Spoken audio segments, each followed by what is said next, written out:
Roland here. So we are in the van, landed in Accra, a 2-hour flight delay out of JFK.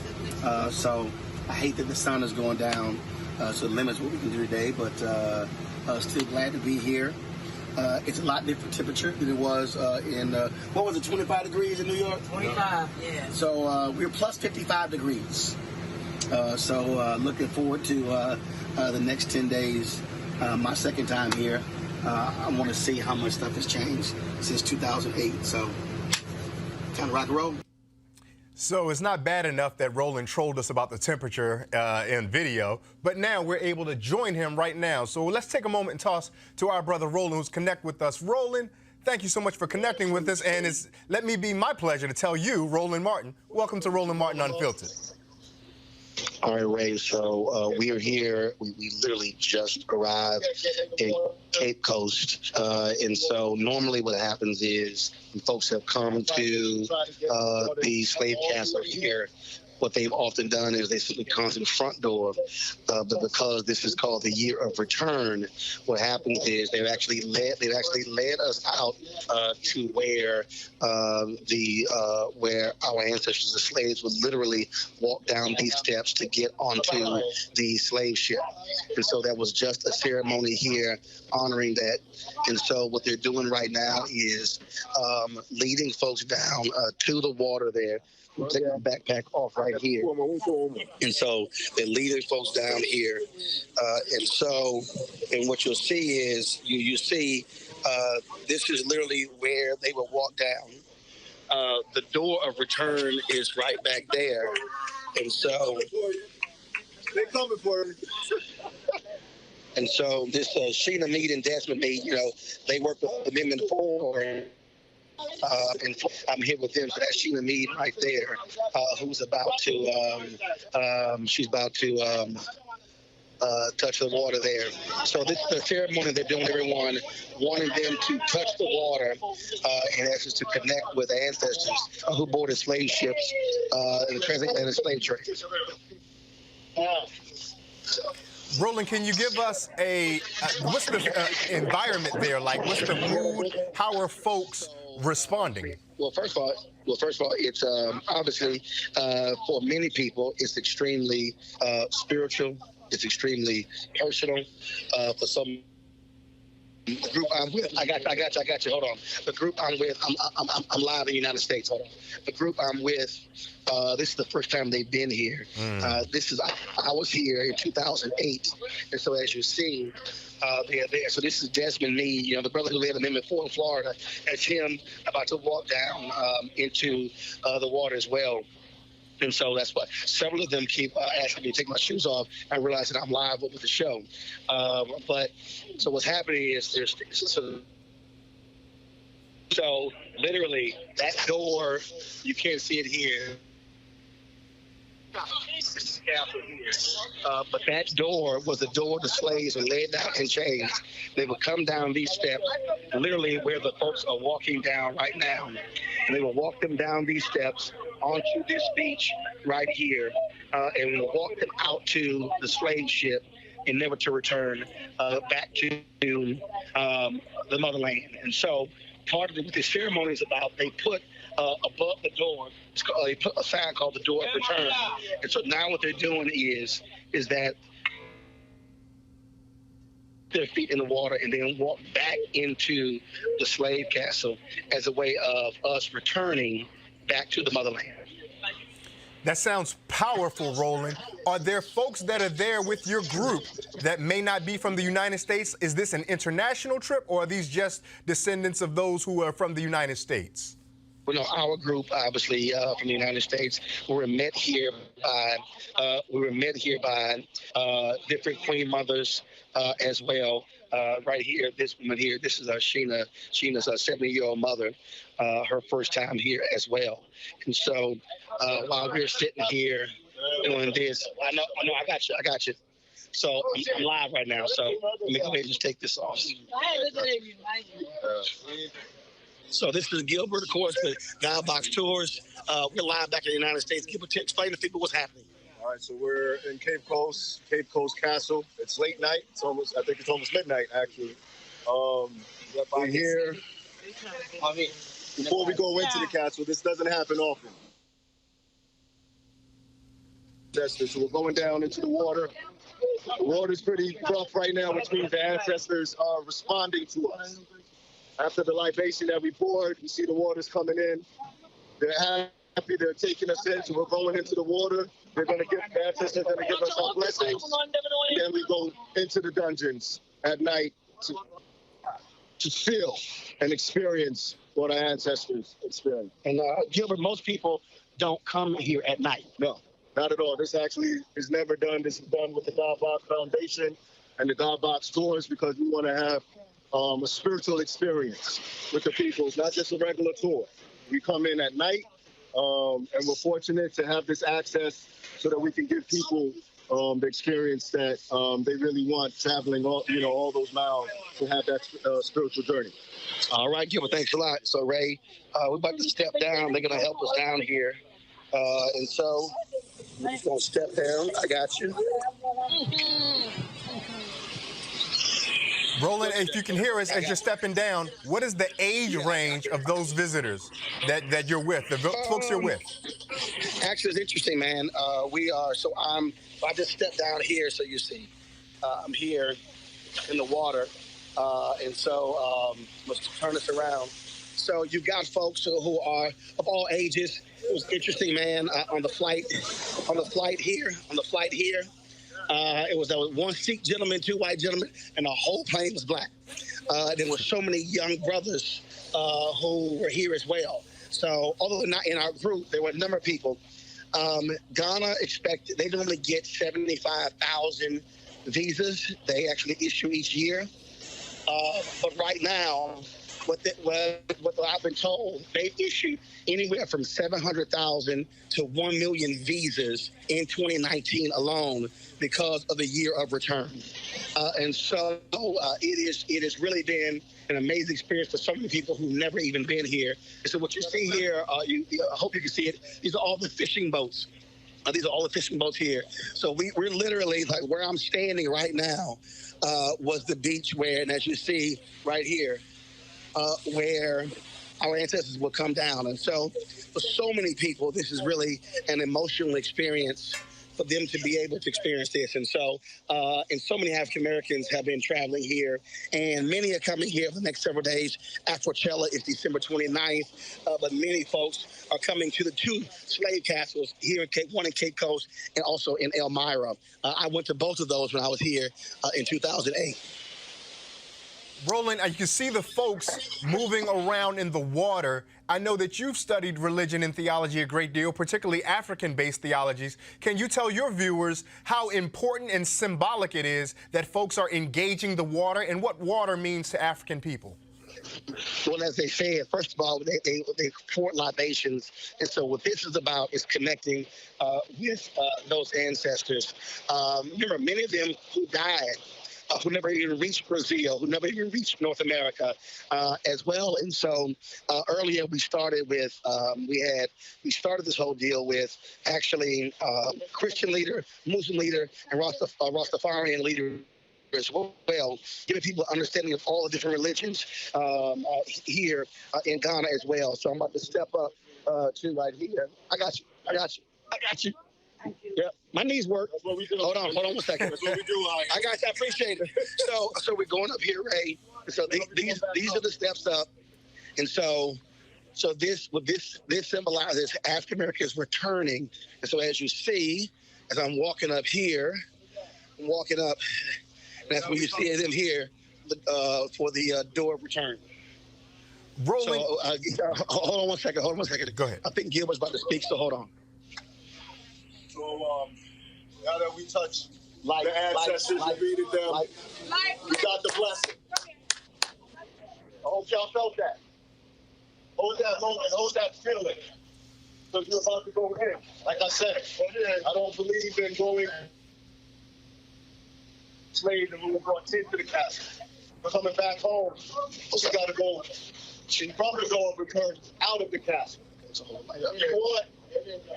And you want to make this symbolic. Okay. What we like to do is we ask you, as you're going through this door, turn around and walk backwards. We rewinded all of this.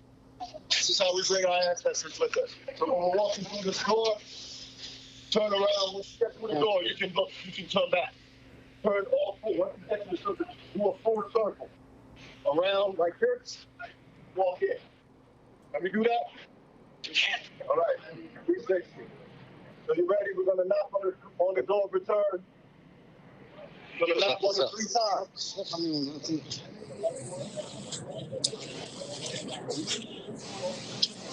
Joe.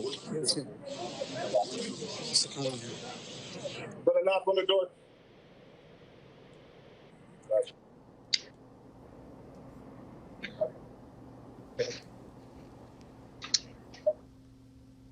Gonna knock on the door.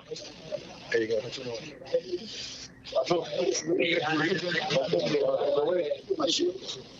You ready? Yeah. Understand this moment. Understand this moment. This doesn't happen often. And most people that have taken this tour before come to the castle. This is a different experience. It's going to be dark inside. This is deliberate. You turned off the lights inside. You might not see too much, but you're going to feel everything.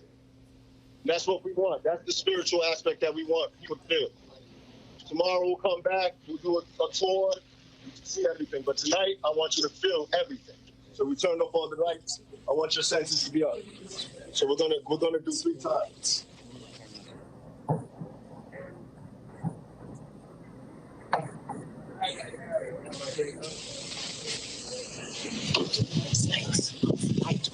Light off. Make your head jam.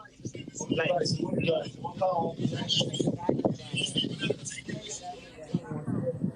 Yeah. Remember when you get to this door, walk this way. Once you get to the door, make a 360, and then face forward.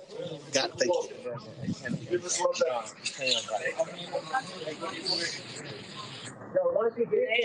John, light.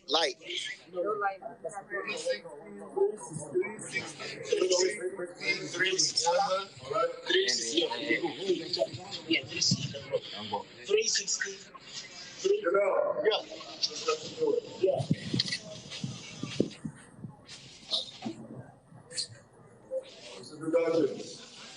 This is a female slave dungeon right here. To raise the purpose of keeping the lights off, so I want to just be able to hear. That's what I see. Yeah, Roland. I was just going to brief the viewers who may be just... One second. Okay. 1 second. You take a lantern inside. You want to come in. This is a female dungeon. Oh, lantern? Just one lantern? Yeah, we got a lantern. All right. You want the light on or off? So, Up to you. I mean, yeah, you just want the light off. Okay. Yes. Is there a step down? Yeah. Just step down. Got it? Can you say this was the female dungeon? Thousands. For those viewers who may just be joining us, we're with Roland Martin live in Ghana. He's in the Cape Coast in one of the slave dungeons. That's why you may not be seeing light in this picture, because as he moves through the dungeon, everything is dark to complete the symbolism and the feeling of those who made the voyage of no return. This is the year of the return in 2019 of Ghana. So we are now going back to Roland Martin, who's in Ghana right now. As you can see, you got reeds over here.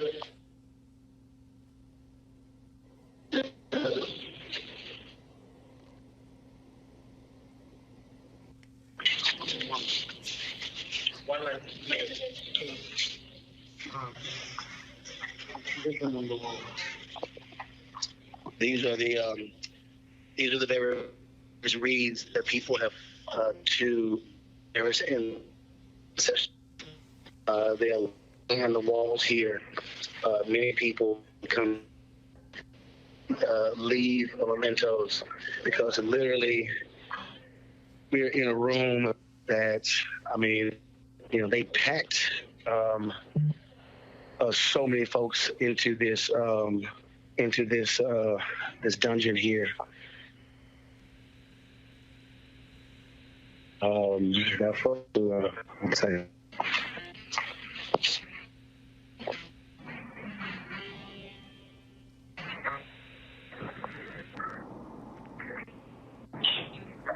For those folks who are logging on and just seeing for the first time, we're with our brother Roland Martin as he moves through one of the tunnels in Ghana. He is there on a tour with other black leaders from the United States of America, going back in 2019 for the year of the return, marking 400 years since the first enslaved Africans came to these coasts. So for those of us who may just be joining us, and all you see on your screen is just a dark picture, and you may not hear much, you may not see much, is because right now it's about midnight or somewhere around that midnight hour over in Cape Coast, Ghana, where our host, Roland Martin, is. All right, folks, back to that Roland Martin Unfiltered video in just one moment. All right, folks, as the marijuana momentum continues, our folks at marijuanastock.org have already reached more than half of their funding goal for the hemp CBD investment.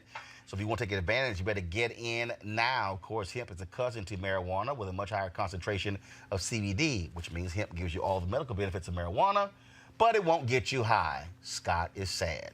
Now, folks, if you don't know, hemp farming is now legal in the U.S., creating one of the largest commodities worldwide.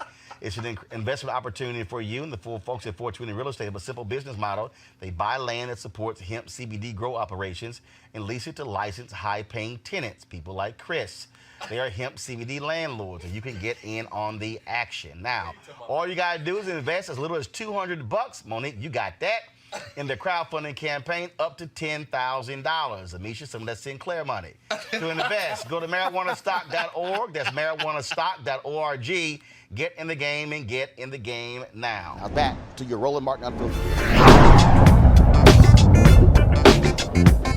You want to support Roland Martin Unfiltered? Be sure to join our Bring the Funk fan club. Every dollar that you give to us supports our daily digital show. There's only one daily digital show out here that keeps it black and keep it real as Roland Martin Unfiltered. Support the Roland Martin Unfiltered daily digital show by going to RolandMartinUnfiltered.com. You can make this possible. The thing that you're seeing, though, is that, and I think it's going to continue. There are folks who don't give a damn. Yeah. Mm-hmm. Exactly. There are a significant number of people who come next year. They're going to say, I don't give a damn about them kids on the border. I don't care if this man lies. I don't care if he makes stuff up.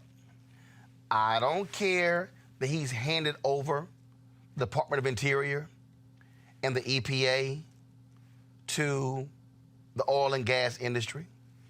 I don't care if he gave a tax cut that benefit the wealthy. I don't care if this man uses insults against women. I don't care if people of color don't support this man. There are white people in America who are absolutely afraid of this train that is coming. And it is a black and brown train. Donald Trump is their great white hope. Donald Trump represents, in fact, Rudy Giuliani said before the election that Trump was our last hope. We knew exactly what he was talking about. Ron Brownstein actually sent a tweet out, and I shared it. And this is what he said that I thought was extremely interesting when you look at all these images in terms of these Republicans who are coming out there. I'm going to pull this tweet up in a second because I think it's important to understand really what's going on here. Let's see. Here we go. Go to my iPad, Henry. Ron Brownstein. Whatever you consider the merits of impeachment, the image of an endless procession of angry, white, and preponderantly male Republican legislators railing bitterly against a diverse Democratic caucus offers a chilling preview of how our politics may evolve as U.S. grows more diverse. Now, Donald Trump, as a matter of fact, I can't say Donald Trump has appointed these judges. It's really been the Federalist Society and Mitch McConnell. 88% of the 173 judges, and they're going to move 13 this week. Of the 173 judges, 88% are white men. They haven't even been able to find a token African American. Not one. What does that tell you?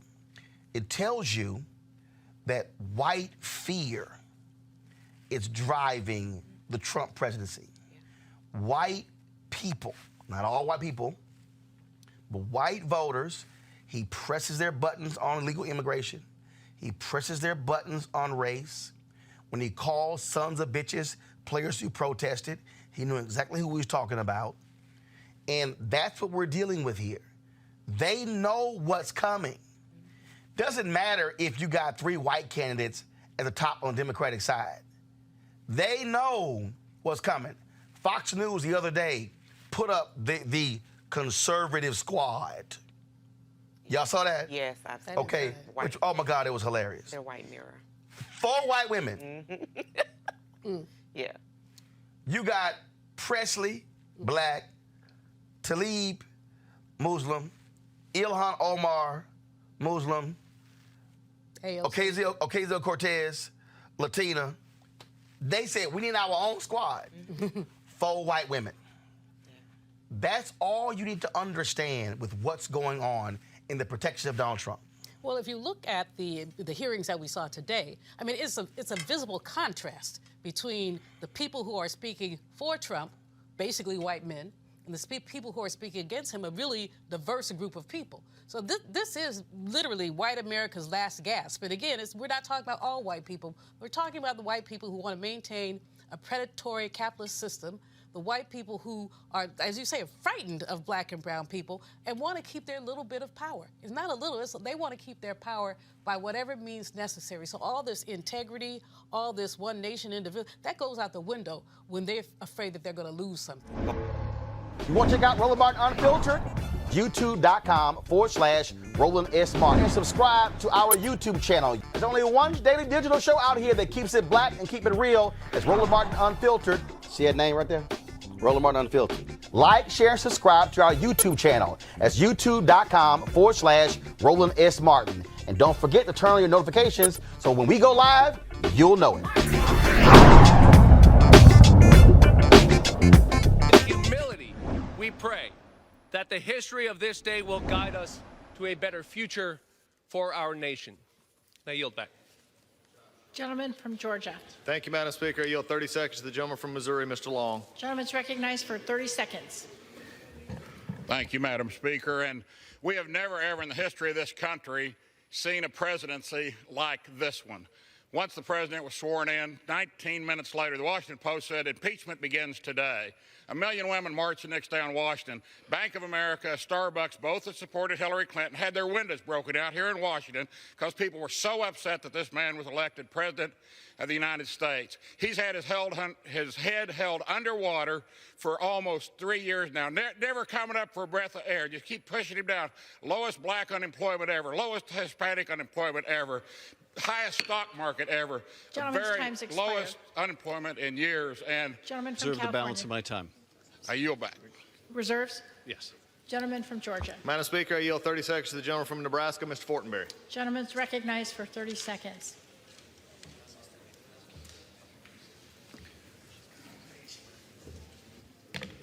Thank you, Madam Speaker. I have been concerned since the beginning of this impeachment process that it has been driven by a predetermined guilty verdict. It's unfair, it's wrong, and now every future president, Democrat or Republican, will have to worry that the impeachment process will be driven as a blunt force political instrument. It's been said that this day is sad. It's not sad, it's regrettable, but this day will end shortly. The House has had its cathartic moment. Tomorrow will begin a new day. Let's get back to work. I yield back. Gentleman yields back. Gentleman. Of course, you're watching. Let's go back to that's the impeachment on the House floor, where Republicans and Democrats have been speaking for the last several hours. Frankly, it's been lots of comedy on the side of the Republican Party. Y'all, they've literally had individuals comparing the impeachment of Donald Trump to Jesus being crucified and also to Pearl Harbor. If you want to talk about how crazy it is, now you just heard one of the Republicans talk about how all these things are happening and how unemployment is so low. That has nothing to do with a president lying and a president asking a foreign entity to investigate a political rival. Nothing. And so we're almost at the point where this is over. Because normally what happens all day, it's a Republican, a Democrat, Republican, and Democrat. And so the last three individuals who have been talking were Republicans. They've given them 30 seconds, so clearly there's a time limit. You know what? Let's just go back. Let's hear some more of the comedy. Go right ahead. I'm voting no. Impeachment is not in the best interests of this country. And in fact, it has only deepened the partisan divide that truly plagues this country. When the sun comes up tomorrow, I pray with all my heart that the anger and the division in this chamber will give way to an honorableness and a productivity and a time of working together. I yield back. Gentleman from California. Madam Speaker, I reserve. All right, so again, and so I think the Democrats are about to speak now. So let's go back, because it looked like they went back to the Democratic side. Let's hear who on the Democratic side who's coming up. Gentleman's recognized for 30 seconds. Thank you, Madam Chair. True. Yeah, that's one of the Republican speakers. All right, so earlier, Nancy Pelosi got everything started, Speaker of the House, where she laid out exactly why Donald Trump is going to be impeached by the House, only the third time in American history that has taken place. President Andrew Johnson, as well as President Bill Clinton. Here's what Nancy Pelosi, Speaker of the House, had to say earlier today.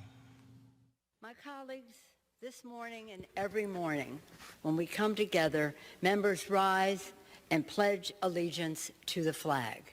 Every day, all across America, children in school, members of the military, officials, and those civically engaged also pledge allegiance to the flag. Let us recall what that pledge says.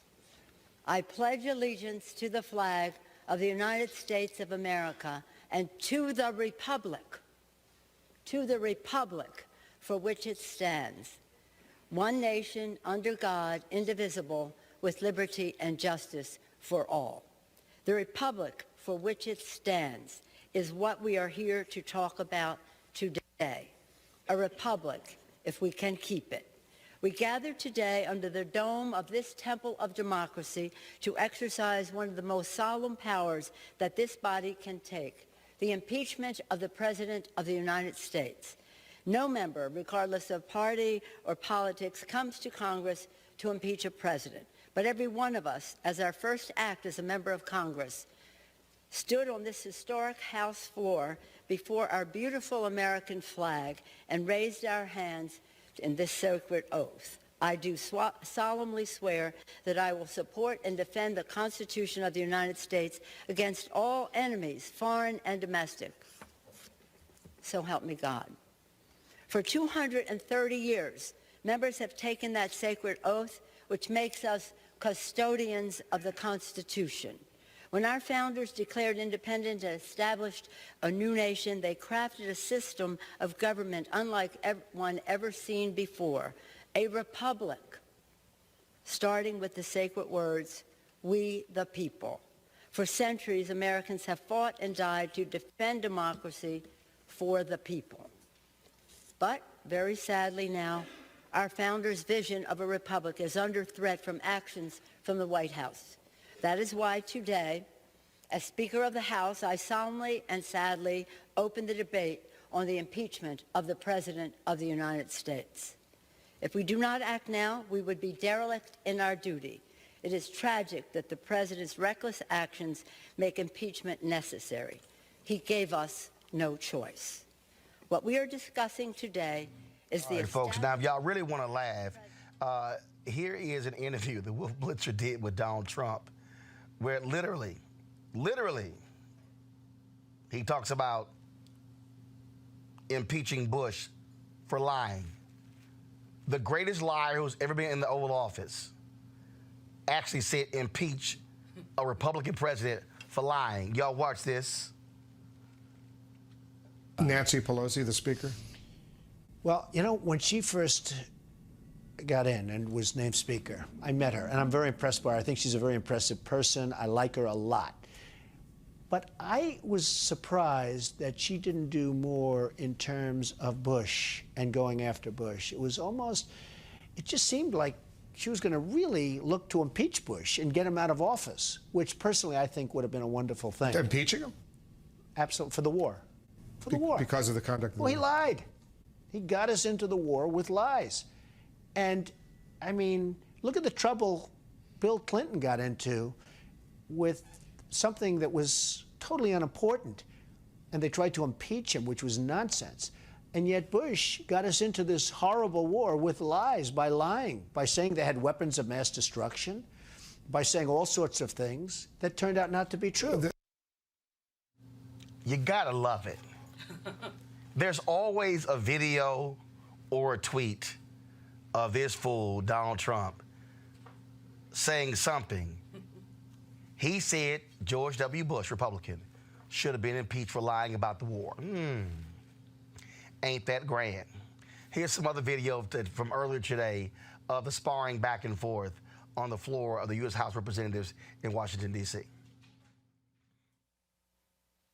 Madam Speaker, I rise today feeling the full weight of my duty as a member of this august body, reflecting upon our oath of office to support and defend the Constitution against all enemies, foreign and domestic. It is my sincere belief that under the circumstances that bring us here today, there is only one path for us to take to fulfill that oath.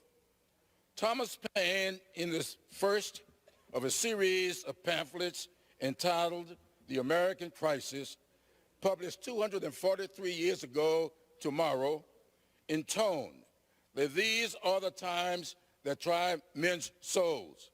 The summer soldiers and sunshine patriots will, in this crisis, shrink from the service of their country.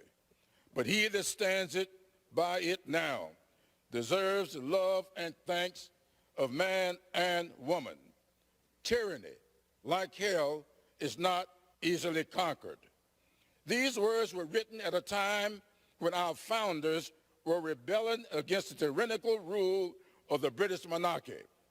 Today, we have a president who seems to believe he is a king or above the law.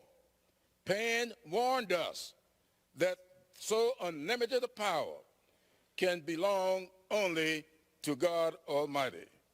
My faith leads me to take very seriously the final words of our oath to faithfully discharge the duties of the office So help me God. Madam Speaker, 3 days ago, I joined with a bipartisan delegation of our colleagues celebrating the 75th anniversary of the Battle of the Bulge.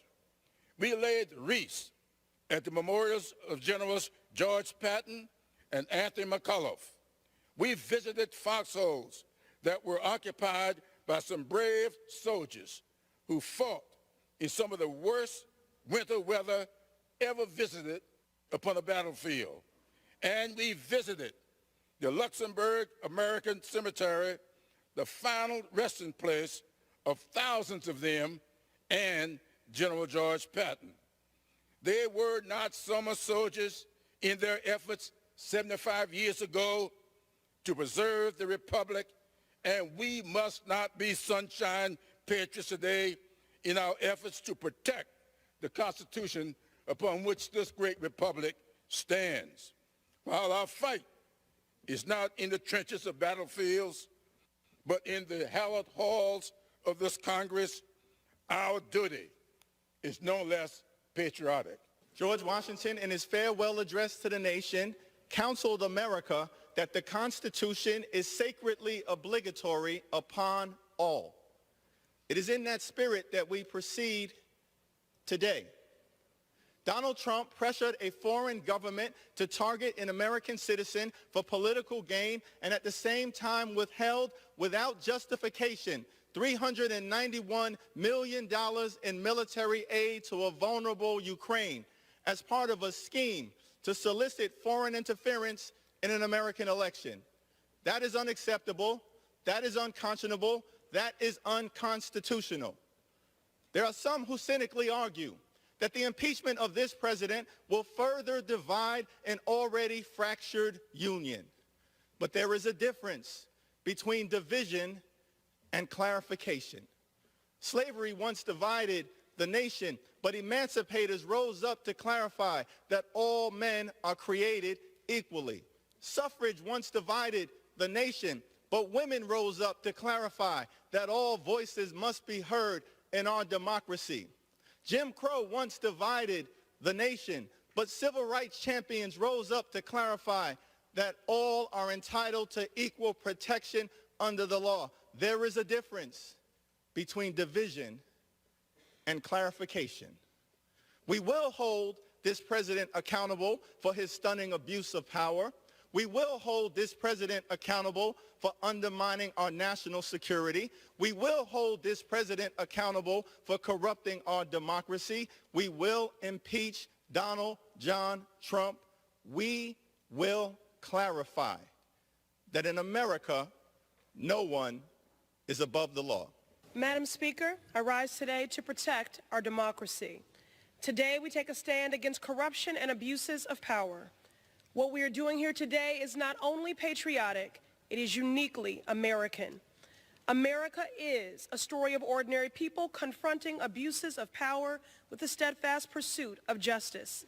Throughout our history, the oppressed have been relegated to the margins by the powerful, and each time we have fought back, deliberate in our approach, clear-eyed. Each generation has fought for the preservation of our democracy, and that is what brings us to the House floor today. Efficient and effective in the pursuit of our truth. Congress has done its due diligence. Today we send a clear message. We will not tolerate abuses of power from the President of the United States of America. The future of this nation rests in our hands. It is with a heavy heart but a resolved one, and because I believe our democracy is worth fighting for, I will vote to impeach Donald J. Trump, and I urge my colleagues to do the same. And still I rise, Madam Speaker. I rise because I love my country. And Madam Speaker, shall any man be beyond justice? This is the question posed in 1787 by George Mason at the Constitutional Convention. Shall any man be beyond justice? Madam Speaker, if this president is allowed to thwart the efforts of Congress with a legitimate impeachment inquiry, the president will not only be above the law, he will be beyond justice. We cannot allow any person to be beyond justice in this country. In the name of democracy, on behalf of the Republic, and for the sake of the many who are suffering, I will vote to impeach, and I encourage my colleagues to do so as well. No one is beyond justice in this country.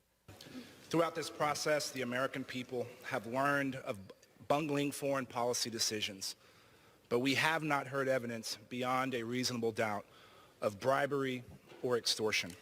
Allegations of these two crimes aren't even mentioned in the articles of impeachment being debated today. But today, we have seen a rushed process divide our country. Today, accusations have been hurled at each other, questioning one another's integrity. Today, a dangerous precedent will be set, impeachment becoming a weaponized political tool. We know how this partisan process will end this evening, but what happens tomorrow? Can this chamber put down our swords and get back to work for the American people? This institution has a fabled history of passing legislation that has not only changed our country, but has inspired the world. This feat has been possible because this experiment we call America has one perpetual goal: make a more perfect union. We can contribute to this history if we recognize the simple fact that way more unites our country than divides us. Tomorrow, can we start focusing on that? Madam Speaker, I rise with a heavy heart to support this resolution. When we came to Washington in 1961 to go on the Freedom Rise, we chose that day. When we came here on August 28, 1963, for the March on Washington, it was joyful. We met with a young president, President John Fitzgerald Kennedy. When we came here on August 6, 1965, for the signing of the Voting Rights Act, we were excited, hopeful. We met with President Lyndon Johnson, but today, this day, we didn't ask for this. This is a sad day. It is not a day of joy. Our nation is founded on the principle that we do not have kings, we have presidents. And the Constitution is our compasses. When you see something that is not right, not just, not fair, you have a moral obligation to say something, to do something. Our children and their children will ask us, what did you do? What did you say? For some, this vote may be hard, but we have a mission and a mandate to be on the right side of history. Of course, about 25 minutes ago, Auntie Maxine Waters, she spoke on the floor. Most everybody else who talked had a minute. They didn't give her a minute. Here we go. Ladies and gentlemen, unfortunately, the rules of debate won't allow me to cite all of the reasons why this president should be impeached. There are many. However, Madam Speaker and members of this House, to quote the late Maya Angelou, when someone shows you who they are, believe them the first time. This day was not inevitable, but it was predictable because this president has shown himself time and time again to believe that he is above the law. And he has no respect for our Constitution or our democracy. Based on all that we know about Donald Trump, we could have predicted he would have abused the power of the president by corruptly soliciting the government of Ukraine and the Ukrainian President Zelensky to publicly announce investigations into his political opponent, former Vice President Joseph R. Biden.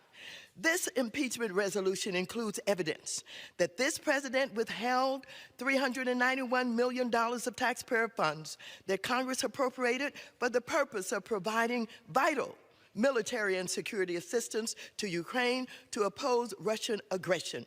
Another blatant abuse of power. Our investigations revealed that this president advanced a discredited theory promoted by Russia alleging that Ukraine, rather than Russia, interfered in the 2016 United States presidential election for corrupt purposes in pursuit of personal political benefit. Never before in our history have we experienced a president who has so clearly conducted himself in a manner offensive to and subversive of the Constitution and directed his cabinet members, executive branch agencies, and other White House officials to defy lawful subpoenas from Congress. Was he attempting to hide wrongdoing?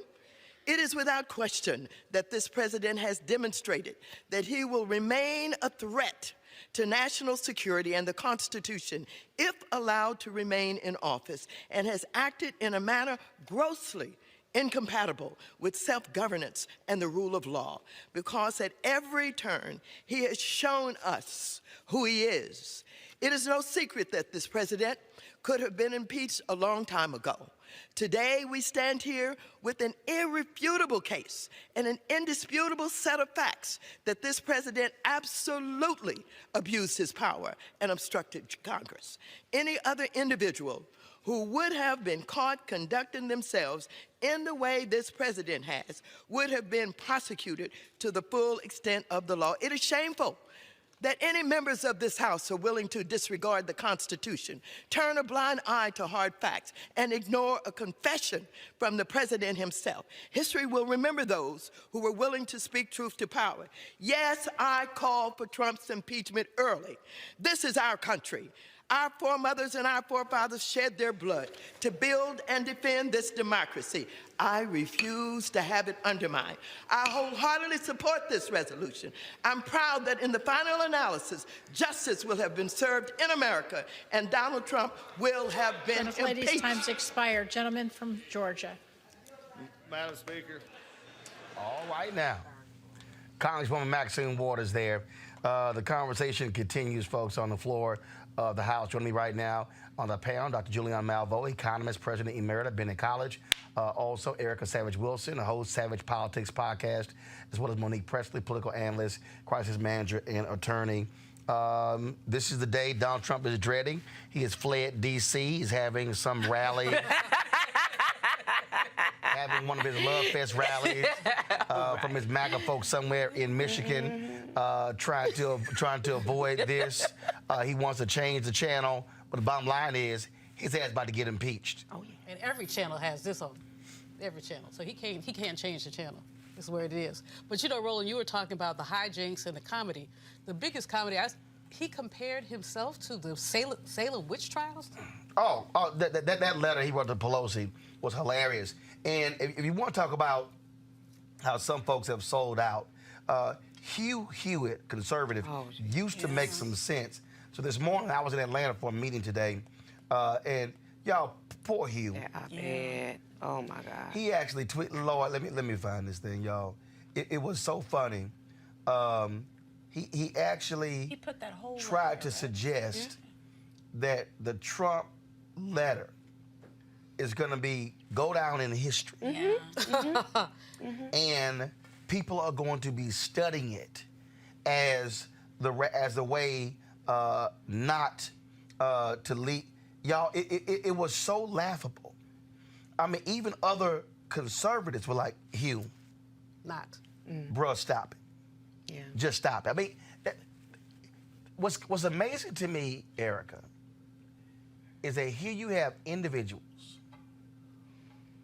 Hugh Hewitt, Mark Levin, Sir Lindsey Graham, all these folks spoke truthfully about Donald Trump before he got elected.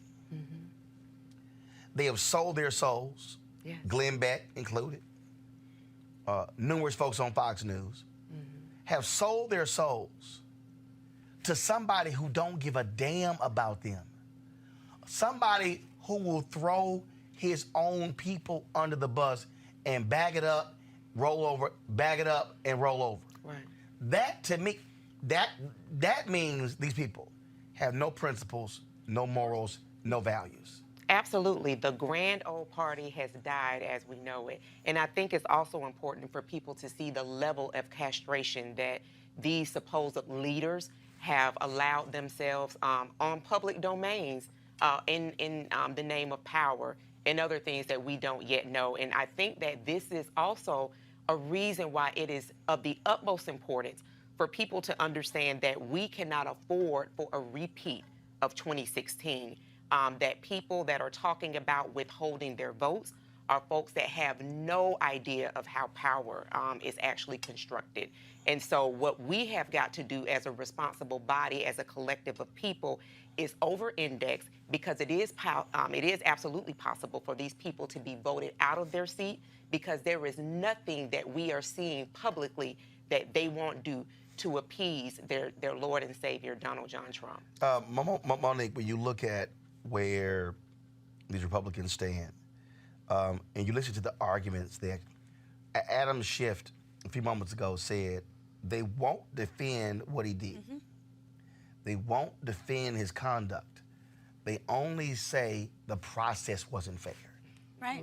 Right. Now, and in the law for all of the ones, and they, for the first, I think, seemed like 16 or 17 people that the GOP put up, it was all of the lawyers in the bunch. I was trying to figure out what the rhyme or reason was to who was getting most time, less time, because they weren't going by seniority, whereas with the Democrats, it seemed like they worked, they started big, worked their way through some of the younger members, and then got back up again. But when there's no substance, you argue process. I mean, that's what is done in the legal field. That's what's done here in this, congressional like my client hall. guilty as hell. So let me and see, but due process matters, and process in this case for Donald Trump matters, but they don't even have a strong process argument, because they're arguing against rules that everybody agreed to. Right, absolutely. I mean, and the thing, but there's been some mastery, in my opinion, in terms of the Democrats. First, when it was Nadler, then it transitioned to Schiff. They were ready. It was Schiff and Nadler. No, Nadler started the day. No, I'm sorry, today. I'm Yeah. sorry. The whole impeachment inquiry began with Schiff, Right. Intelligence Committee, then went to Judiciary. Right, Go ahead. but for today, when after all of they moved to, for every one of these, they start with, let's go home and try again tomorrow. I mean, they do all of those. Right. And then when they finally got into it and started having these, you get 3 hours, you get 3 hours, how you gonna use your 3 hours? And everybody's reserving and yielding and reserving. But what Nadler did, every time one of the GOP members would say something, he had a 30-second response prepared. Right. They weren't ready like that. They had to go ahead and catch up. But what he kept saying was, and now still 10 people have gotten up and argued against process, and not one has argued for the legitimacy of the actions of this president. And that's what I'm hoping the American people will get out of this. There is no argument, because if these Republicans had one, I mean, they're sycophants. They bend over, they genuflect for him. They literally, lick his behind. So if they had an argument that they could come up with, they would have given it by now. But nobody has one. And I also saw today an interview, Wolf Blitzer played an interview with the president before he was president in 2008. Oh, yeah, The decade has not been kind to that man's mental state. I mean, Donald Trump. Duh. There has been significant decline. You want to check out Roland Martin Unfiltered? YouTube.com/Roland S. Martin. And subscribe to our YouTube channel. There's only one daily digital show out here that keeps it black and keep it real. It's Roland Martin Unfiltered. See that name right there?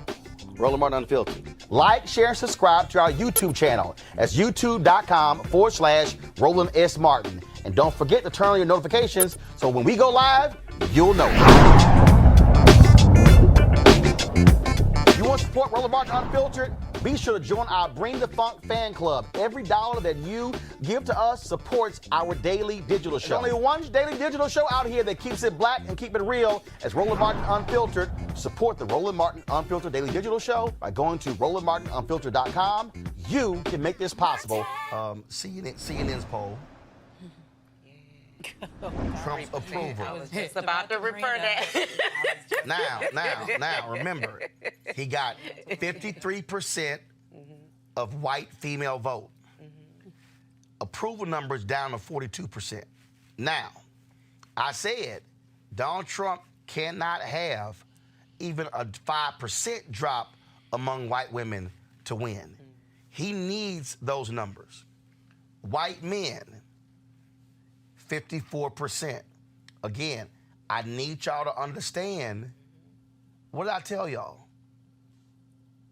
I told you in the last election, 71% of the electorate was white.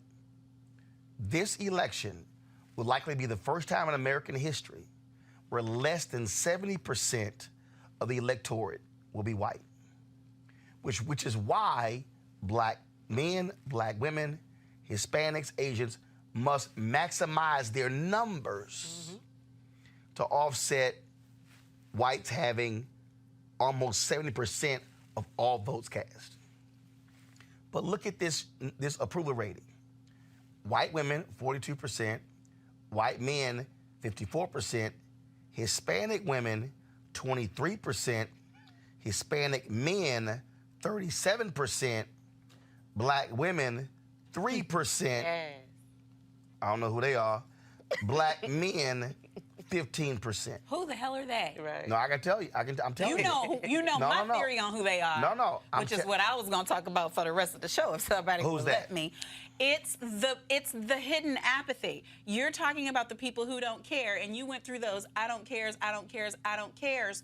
Black, educated men with money are having the apathetic streak that led them in numbers that were 5 times my sister's in voting for that man in the first place, and still are 5 times now as much in approval of this heinous, ridiculous man right now. It is a question of if he added something to the wallet, or if he did not take something from the wallet, or if he provided a job. People are not just, he doesn't just separate and parse white and everybody else. He splits up in between the everybody else till all you are in is your little silo, where what you're looking at is your particular house. And if your house is good, then you don't care. ADO's got their issues, right? And so they seem right now fine if Donald Trump gets elected again, because nobody else is offering a specific agenda, which means a check, which means reparations. Which is ridiculous. So now we got to write them off. Then, you know, the Hispanic people on that poll, I'm like, do they even see the border? Do they know that the babies that are in the cages are their babies? And they're approving because in the Hispanic community, there's a large subset, Cuban, that relates as white. Right. And support this man. Listen, Right. you gotta see through. It's in the third generation. No.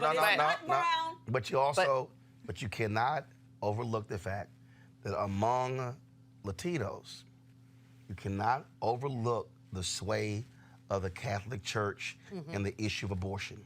Yep. You can't overlook that. But let me unpack the black male number. It's not just educated black men with money. It's not it. In 2012, there was a 9-point gap between black men and black women in Obama versus Romney. There was a 13-point gap between black men and black women, Hillary, Trump. Yeah. Well, The White House, I want women. Right. they've known about that 15% for 9 months. The White House, I need y'all to hear me, I'm not pontificating. I'm telling you what I know. Absolutely understand, yes, I do talk to the White House. They believe they can get that to 20%. Because you have black men, a lot of them high school degrees, not college degrees, who feel as if the Democratic Party doesn't speak to them. That's one. But here's the other thing that giving away their jobs, care more about everybody Here's the else than other them. thing that we have to also deal with. Men, including black men, respond to strength.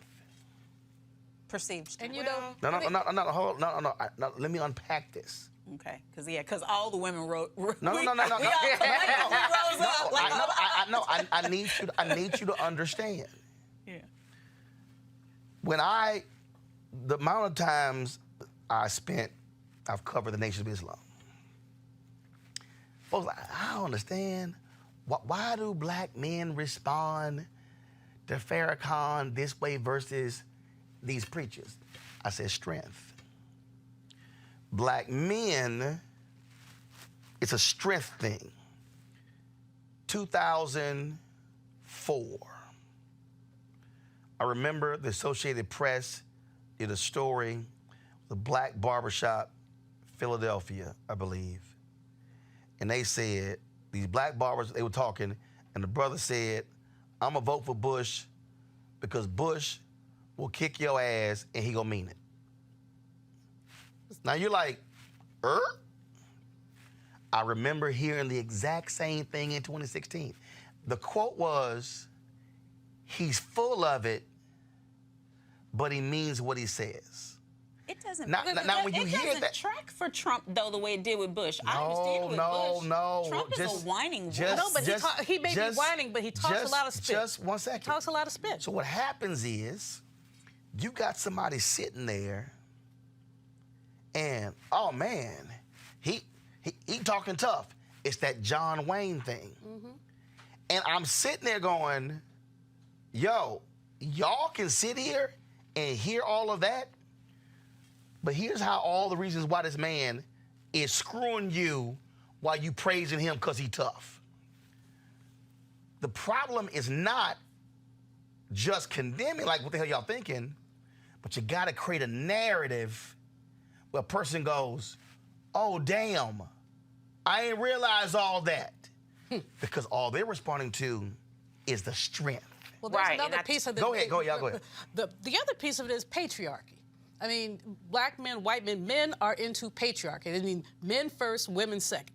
So when Trump says he's going to grab them there are men who are tickled by that or like it, or they want to grab somebody by the But I don't want you to I'm telling you. I think those go hand in hand. Because strength is perceived as I don't male. want you to overlook the strength part. But that's I'm saying this because in order to understand why I said 15, I now got to understand how I got to counter program. So black men, and the White House is doing it, which is why I say it right here. It was dangerous, the public pronunciations of Van Jones. And I say, I love my brother, but I said why it was dangerous. So when the White House, First Step Act, you have these black men who are responding to that, and I'm going, yeah. But the same White House has told U.S. attorneys prosecute to the maximum. Absolutely. The same White House has said get rid of consent decrees. So so you got. So I got to factor why they're responding to know how to counter it. But it's symbolism, Roland. When you have the First Step Act, and he's pardoned a handful of people who had drug offenses, that's symbolism. And the substance piece is, as you say, the consent decrees being nullified and all of that. And again, I think it goes back to the patriarchy issue and the extent to which all men are patriarchs. Hold tight 1 second. Congressman Valdez is speaking. Interference into U.S. elections. But then the day after the special counsel testified before Congress, the president, feeling undeterred and emboldened, said, called President Zelensky and pressured him to help him rig the elections, and chose to hold much-needed military aid over our allies' head until the president's demands were met. Now, I served 12 years on the hostage negotiations team, and I know that pressure and demands come in many forms. And in this scheme, we had both. I've enforced the laws and now I write the laws. But the laws mean nothing if the accused can destroy evidence, stop witnesses from testifying, and blatantly refuse to cooperate. I ask you to name somebody in your community or your family who can do that. I know the president said that he can get away with anything he wants to. I come today to tell you that no, he cannot, because no one is above the law, and he shall be held accountable. Gentleman from Georgia. Thank you, Madam Speaker. At this moment, I yield for unanimous. The reason I'm pushing back on the patriarchy is because you had two men who were running in 2012, Obama, Romney. Will explains the 9 points. See, I'm not just looking at Hillary Clinton. To the white people. White people are still patriarchy. White people are still in charge. No. But what I'm saying is, Obama, Romney, white men. Obama, black men. Yeah. So unfortunately, we do not respect ourselves often as black people. Black women are more critical than other black women when they're running for public office. Sisters are the ones who basically throw the shade. So if you look at a Romney, Obama, you're looking at the black people who think the white man's ice is colder. Again, what I'm looking at is something that I've had this conversation with Tom Perez. He has said to me, they are aware this is a problem. They have been trying to counter that, but I'm telling you, Democrats had better be extremely scared of that 15%. Oh yeah. Because if that 15 goes to 17 or 18, in many ways what it does is it counters an increase in black female voter turnout. And so what Donald Trump is looking at, they're looking at margins. They ain't trying to win by 100,000 votes. But that's he only won by 78,000 votes. But that's why he's being impeached, because they figured out a long time ago that the only real issue would be Biden, because Biden is the counterpuncher. He's the other person who will have strength. He's the other person that stands for the old guard. He's the other person that you really can't tell what's going to come out of his mouth. And if you say something, he's going to say something back to you. And for those who are interested in that, he presents that. And they saw him as a threat early on, and he's getting I remember handed to him because of it. Latasha Brown with Black Voters Matter. A few months ago, she said, damn it, I just learned that, I think she said her daddy and her uncle, both engineers in Mississippi, voted for Trump. Yeah. Right. She was like, y'all need to pray. She said, let me just go ahead and just start praying right now. Right, and I think that's why this is going to be a community vote, and I keep stressing over-indexing, because if I don't have faith that this is something that the DNC is going to tackle. I think that this is... means, Erica. Come on, political jargon. I do not believe... Over-indexing mean? Over-indexing means everybody has to show up for the collard greens. Everybody has to show up. That means everybody of voting age has to show up and vote. And I do believe that the Gen Z generation, there's a lot of kind of focus on the millennials, which you have millennials that'll be turning 39, entering into their 40th year of life as young as mid-20s. We've got to start focusing on those that are 17, 18, and in their early 20s. But then also seeing that number of 15% black men, that does not shock me. But that's where we have, as a community, particularly black men, who do have platforms, who do have some type of check where they can go in and talk to these brothers to say, well, listen, though the appeal is to strong men, because that's just not something that we see in the United States, right? That's something that we're seeing across the geopolitical spectrum. We have folks over in the continent that do respond to Trump positively because he does show up as a strong man, not necessarily intelligent, but strong. So that's where, again, we have got to have people that do have arm in the community, that do have a level of political knowledge to say that, listen, this is not on the backs and on the laps and on the arms and the shoulders of black women. This is also on us as well. And let me say to you that while there is an appeal to strength, this is how it is killing you, your children, your auntie, your mama, your cousin, your boot, like all of those people as well.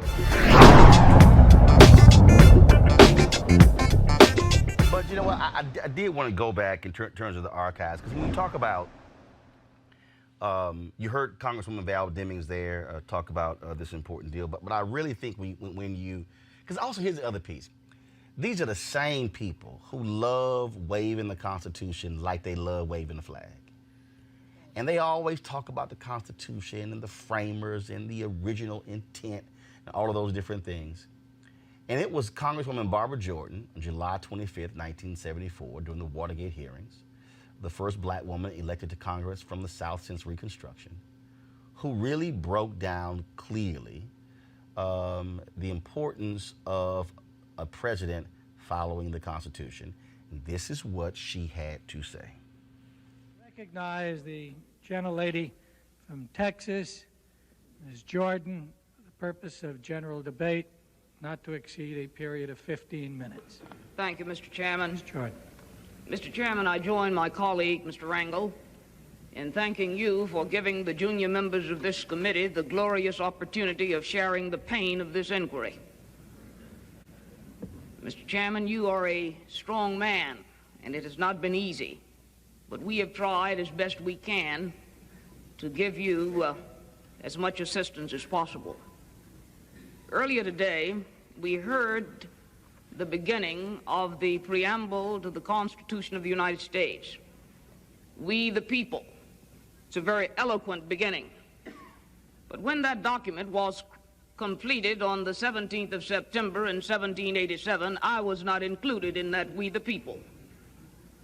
I felt somehow for many years that George Washington and Alexander Hamilton just left me out by mistake.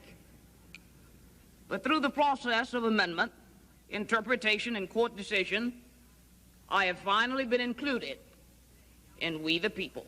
Today, I am an inquisitor, and hyperbole would not be fictional and would not overstate the solemnness that I feel right now. My faith in the Constitution is whole, it is complete, it is total. And I am not going to sit here and be an idle spectator to the diminution, the subversion, the destruction of the Constitution. Who can so properly be the inquisitors for the nation as the representatives of the nation themselves? The subjects of its jurisdiction are those offenses which proceed from the misconduct of public men, and that's what we're talking about. In other words, from the abuse or violation of some public trust. It is wrong, I suggest, it is a misreading of the Constitution for any member here to assert that for a member to vote for an article of impeachment means that that member must be convinced that the president should be removed from office. The Constitution doesn't say that. The powers relating to impeachment are an essential check in the hands of the body, the legislature, against and upon the encroachments of the executive. The division between the two branches of the legislature, the House and the Senate, assigning to the one the right to accuse and to the other the right to judge. The framers of this Constitution were very astute. They did not make the accusers and the judges the same person. We know the nature of impeachment. We've been talking about it a while now. It is chiefly designed for the president and his high ministers to somehow be called into account. It is designed to bridle the executive if he engages in excesses. It is designed as a method of national inquest into the conduct of public men. The framers confided in the Congress the power, if need be, to remove the president in order to strike a delicate balance between a president swollen with power and grown tyrannical and preservation of the independence of the executive. The nature of impeachment, a narrowly channeled exception to the separation of powers maxim. The Federal Convention of 1787 said that. It limited impeachment to high crimes and misdemeanors and discounted and opposed the term maladministration. It is to be used only for great misdemeanors, so it was said in the North Carolina Ratification Convention. And in the Virginia Ratification Convention, we do not trust our liberty to a particular branch. We need one branch to check the other. No one need be afraid. The North Carolina Ratification Convention, no one need be afraid that officers who commit oppression will pass with immunity. Prosecutions of impeachments will seldom fail to agitate the passions of the whole community, said Hamilton in the Federalist Papers number 65. We divide into parties, more or less friendly or inimical to the accused. I do not mean political parties in that sense. The drawing of political lines goes to the motivation behind impeachment. But impeachment must proceed within the confines of the constitutional term high crime and misdemeanors. Of the impeachment process, it was Woodrow Wilson who said that nothing short of the grossest offenses against the plain law of the land will suffice to give them speed and effectiveness. Indignation so great as to overgrow party interest may secure a conviction, but nothing else can. Common sense would be revolted if we engaged upon this process for petty reasons. Congress has a lot to do. Appropriations, tax reform, health insurance, campaign finance reform, housing, environmental protection, energy sufficiency, mass transportation. Pettiness cannot be allowed to stand in the face of such overwhelming problems. So today we're not being petty. We're trying to be big because the task we have before us is a big one. Greg, if I was a Democrat, I would have played that instead of me speaking. Roland, first of all, thank you for showing that, brother. That's a lesson for all of us. Second of all, last night, as we heard Barbara Jordan, and you know us being Southerners, it's funny how these Negroes from the South somehow acquire this eloquent speech that transcends their dialect from home. Sheila Jackson Lee channeled Barbara Jordan last night. Didn't she? Val Demings channeled her last night. Cedric Richmond channeled last night. Even Hakeem Jeffries found his voice somewhere in the middle of today. But last night, it was the Congressional Black Caucus that channeled Barbara Jordan. But I thought it was interesting because, you know, having seen that many times, having read Barbara Jordan's words, you know, it occurred to me in that moment, that's beyond eloquence. That's an aspiration. But I don't think that had we been included, had Native Americans, people of African descent, and women of all backgrounds been included at the beginning of this settler project we call the United States, I don't think that we would be here today with this possibility to perfect it. Why? Because it required white elite men thinking they were talking to no one other than each other to be comfortable enough to try to aspire to something that transcended. Now, why do I say that's important in 2019? As we go through Barbara Jordan, 20 years later to Bill Clinton, 25 years later to where we are now, we are in a moment now where these white men have decided that they're going to choose their whiteness over this national experiment. And what we've been witnessing today and yesterday is that the Democratic Party and the Judicial Committee, but especially the Congressional Black Caucus, and a week ago to this day, Hank, you know, Brother Johnson was sitting right there, right here on this set. They have drawn a line that Gohmert and Jordan and this fool Getz and all them have decided, we know this is a lie, but we choose our whiteness over the principles that Barbara Jordan laid out. And we are willing to let this whole thing collapse before we will let this whiteness go. And that's what's really on trial today.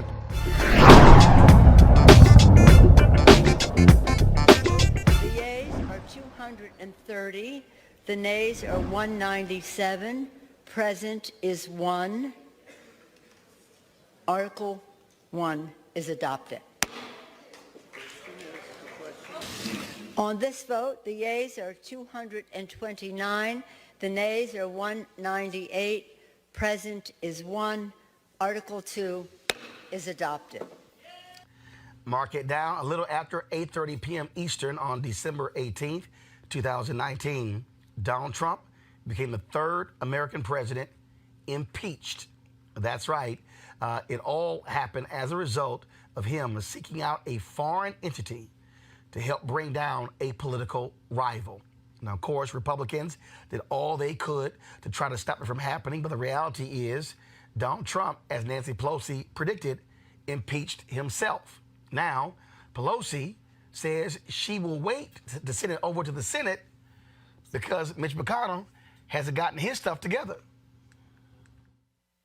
Madam Speaker, do you view the House's role in this as complete now, or are there steps you might take to try to ensure, as the chairman suggested, a more fair trial in the Senate? You mean more fair trial than they're contemplating? Because we had a very fair process in the House of Representatives. I would yield to our. Let me just put it another way. We have legislation approved by the Rules Committee that will enable us to decide how we will send over the articles of impeachment. We cannot name managers until we see what the process is on the Senate side, and I would hope that that will be soon, as we did with our legislation, our Resolution 660, to describe what the process would be. So far, we haven't seen anything that looks fair to us, so hopefully it will be fair, and when we see what that is, we'll send our managers. Today, Pelosi held a news conference where she was asked, of course, about what took place last night. She pretty much said she doesn't give a damn what Republicans think. As some Republicans have said, of looking like you're playing games with impeachment if you hold on to these articles for too long. I said what I was going to say, Nancy. When we bring the bill, which is, just so you know, there's a bill made in order by the Rules Committee that we can call up at any time in order to send it over to the Senate and to have the provisions in there to pay for the impeachment. And then the next step, the whatever you want to call it, the trial. That is where you put the managers. I was not prepared to put the managers in that bill yet because we don't know the arena that we are in. Frankly, I don't care what the Republicans say. Any other questions? Not on this subject. I've said this is it. I honored Nancy. Run the risk, as some Republicans have said, of looking like you're playing games with impeachment if you hold on. So it's interesting, Nancy Pelosi makes it perfectly clear that she's not going to play games with Mitch McConnell. Let's go to our panel right now. Dr. Greg Carr, Chair, Department of Afro-American Studies, Howard University. Also with us is Melanie Campbell, of course, she with the Black Women's Roundtable, and Michael Brown, former Vice Chair, DNC Finance Committee. Melanie, I want to start with you. Folks talk about Nancy Pelosi. She did not want last night to happen. Right. She held off for a very long time, but she managed this process in a way where, look, she's got the Republicans trying to figure out what the hell she's going to do next. Mm-hmm. Well, I think that Nancy Pelosi is the leader that was needed in this moment in history. She's boss. She's boss lady. But she's following the process. She's been really clear. It's been about the Constitution. It's been growing up in this country where all the white folks I grew up around talk about how the flag and how important it is to follow the rule of the law and all these other things, but only as it pertains to everybody else. And so it was a sad moment, you know, to watch it because I've lived long enough to know that this was extremely serious what happened last night, but the president made sure that he was impeached. So she just had to do what her oath of office required her to do, and that's uphold the Constitution. Greg Carr. And do it for the American people. Greg Carr, Democrats wanted her to impeach him after the Mueller report. She said no. I remember the comment she made, he is going to impeach himself. And he kept going, and he kept going, and he kept going, and he did. And people don't realize it was that phone call in September. And then first when the whistleblower came forward, Adam Schiff calls out the director of national intelligence. That's how it all came about. Donald Trump's actions caused last night. They absolutely did. And the GOP has dropped all pretenses. That's why I think as far as news and commentary is concerned, this is really the only place to have an intelligent conversation about this. I'm sitting next to a sister who has been part of a coalition who has been doing political analysis for a long time, and I need to go back and look at the Black Women's Roundtable. What have we been saying? What you've been saying? We've been trying to tell y'all this. There were only 2 articles yesterday that were approved, and only 3 Democrats, well, I guess 2 if you count this cat from New Jersey who's going to try to run on a Republican ticket, switched sides. Let's leave Tulsi Gabbard aside for a second. But there were only 2.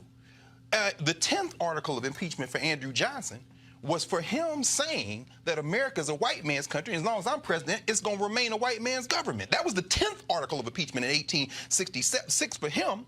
And what did McConnell do today? Yeah. What did they say yesterday? They're on the floor of the United States House saying that even that was an overreach. So what the GOP has done is dropped all pretenses. So when Pelosi comes along, as you say, very calm, very temperament, and says, these are the 2 that you can't deny because of this whistleblower, as Schiff has done.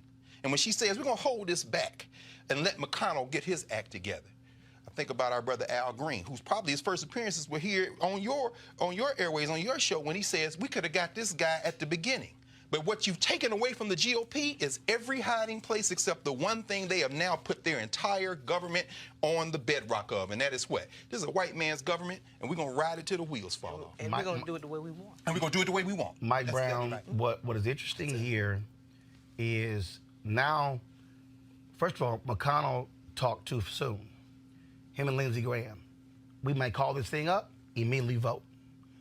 So they saying to us right now, we'll do it before Christmas. This thing is out of the way. Now, she's going to sit back and say, what y'all got? Then what's going to happen is it's going to force those moderates in the Senate, Collins. It's going to force Murkowski. It's going to force, for the moderates, but for whatever you want to call it, Romney. Those individuals are going to say, well, hold up. Are we going to call witnesses? What are the rules? How's this going to work out? That's the other piece there. And so she can sit on it and make them wait. Trial may not be till next October.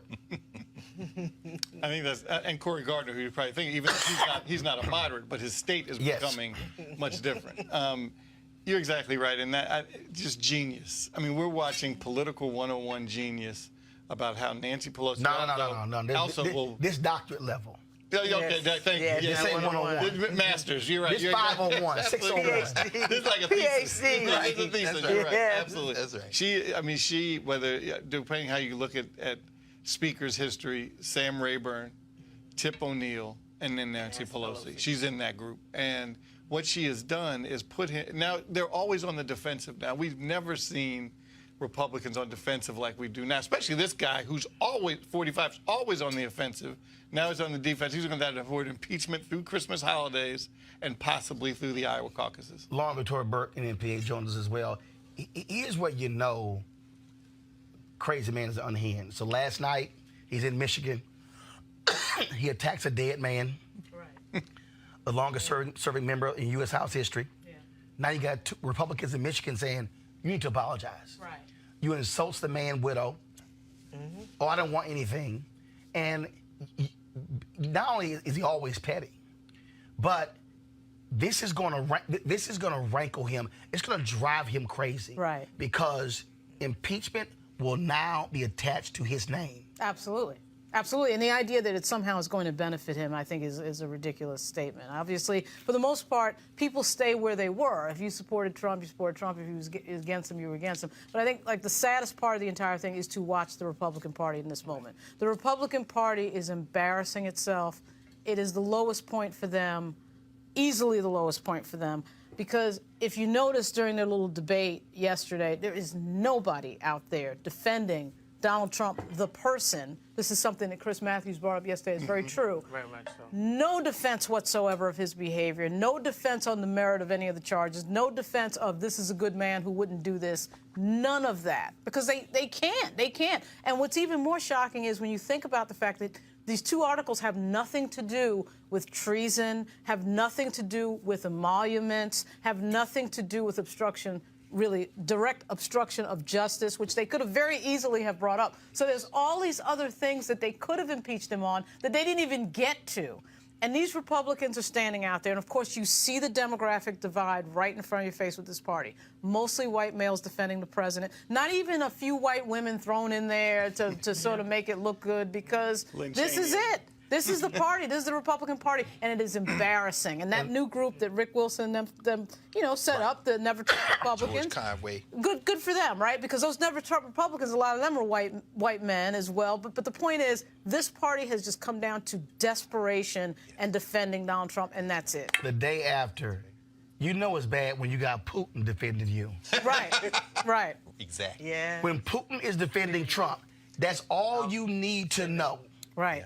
As to where this man stands. And the only one, the French, the Chinese, the English, China saying, we told y'all this is American democracy. What are y'all talking about? In England, they're saying, yeah, this is a problem. And they got Boris Johnson. You've leapfrogged over Boris Johnson. And to the point that you just raised, Lauren, this Lincoln Quartet that they've got, they were in the New York Times today. You know, that includes a man who was John McCain's principal advisor that loosed Sarah Palin on the world. Now y'all want to throw the rock and hide your hands? Yeah, good for y'all, but do not try to rehabilitate the Republican Party. Right. The Republican Party, which we were watching yesterday, I was talking back and forth between the House floor debate and Roland Martin Unfiltered. As y'all had the all-women panel breaking this down. I'm watching, as you said, these are all white men. Right. And so, yes, well, please. And that's really what this is boiled down to be about. Yes. Because it didn't just start with the impeachment. It started when President Obama, in my opinion, was elected in the first place. That's right. So, Mitch McConnell has been very, very focused. He has not swayed at all. So he's taken it to the full extent to this moment. And it is about white men saying we will stay in power no matter at all costs. We will tear down this democracy we call this, as long as white men are in charge. And that's the image of that what I saw. But see, it's gonna splinter, because when you can't even keep the husband of the president's advisor, you can't even keep George Will in the Republican Party. That's right. At some point, they are going to splinter. They can only hold this thing up for so long. Well, and again, I keep reminding people, this is a guy who only won 78,000 votes. Well, see, everybody keeps focusing on his 43%. He only won by 78,000. And if you break that down, Hillary Clinton did not go to Wisconsin, which was idiotic. You get voter ID, then you get Pennsylvania and Michigan. And so literally, if you now start looking what Democrats have been able to do, what black folks were able to do. Come on now. Followed by Democrats in North Carolina. That's right. Now you got Congressman Mark Meadows, Freedom Caucus, announcing today he's not running. Why? Because they broke the gerrymandering. Come on, brother. And now they are afraid to run in competitive districts. Well, same thing with Mark Walker. So in North Carolina, of course, they finally fixed the map to some degree. Right. So now these people resign. North Carolina A&T is now in one congressional district.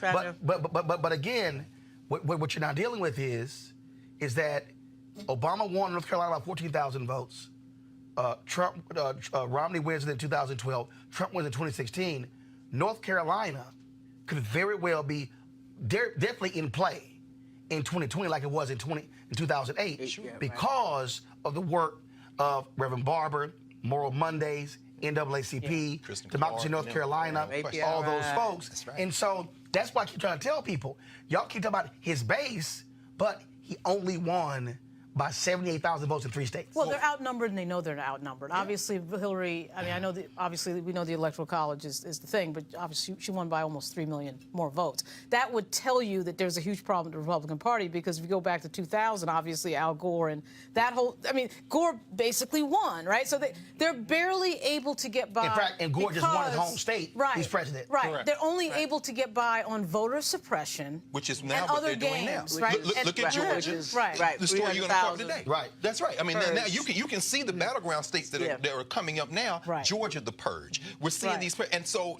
Lauren, it's very important that point you're making, because when you see what the GOP is doing, they know they can't win. Right. So they're not funding the census, but now we see millions of dollars in states that need to be having their count right, or they're spending money now. this country could very much fracture. We can't take 4 more years of Trumpism because the GOP is stacking the federal judiciary. One of the reasons the Democrats probably didn't go to court is because these judges were slow and forward. 13 this week. And that's the piece. While all this was going on. Folks, back to that Roland Martin Unfiltered video in just one moment. All right, folks, it's the holiday season. This is when you think about spending time with your family and friends. It's also when you count your blessings and support those less fortunate. This year, you can be a holiday hero and change someone's life forever. Right now, there are hundreds of thousands of people who are sitting in jail without being convicted of a crime. Why? Because they can't pay the bail. The reality is this: if you are able to pay your bail, you're more likely to have no charges brought against you as a result of that. But if you can't pay it, you're more likely to plead guilty. That's why the Ebony Foundation has partnered with the Bail Project and sponsoring the Home by the Holiday campaign.